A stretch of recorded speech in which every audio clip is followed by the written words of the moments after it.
Welcome back to Primetime News. And a special welcome once again to our viewers on onespotmedia.com. Up first this evening, with the Director of Public Prosecutions, DPP, take up the government's offer and continue in the position after September.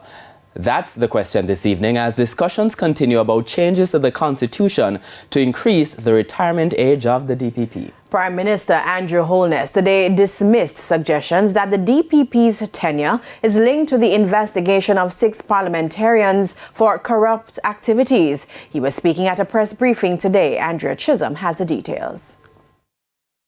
The parliamentary opposition has blasted the government for not consulting with them before changing the constitution to increase the retirement age of the DPP and Auditor General from 60 to 65 years. The opposition intends to challenge the issue in court. When asked why he did not consult with the opposition before changing the constitution, the Prime Minister indicated that increasing the retirement age has been discussed by both JLP and PNP administrations and debated in Parliament. The question is, why would there be an objection to this?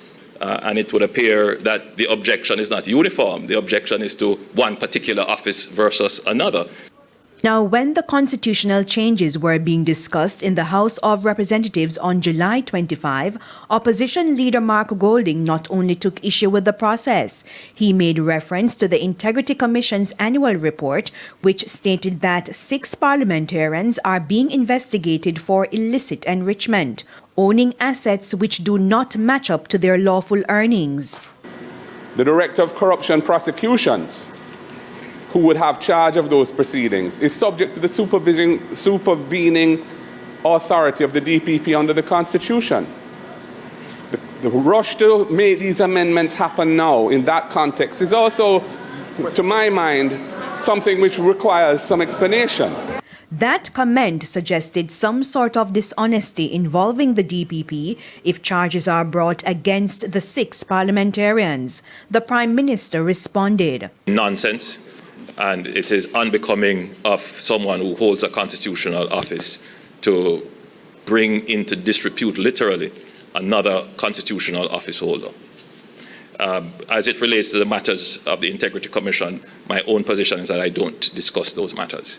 Now, given the public debate on the office of the DPP, will Paula Llewellyn accept the extension? In terms of the office of the DPP, I think it really depends on the DPP. She has an option if she wants. So it's left to be seen what will happen when the DPP returns from leave in a few weeks. Andrea Chisholm, TVJ News.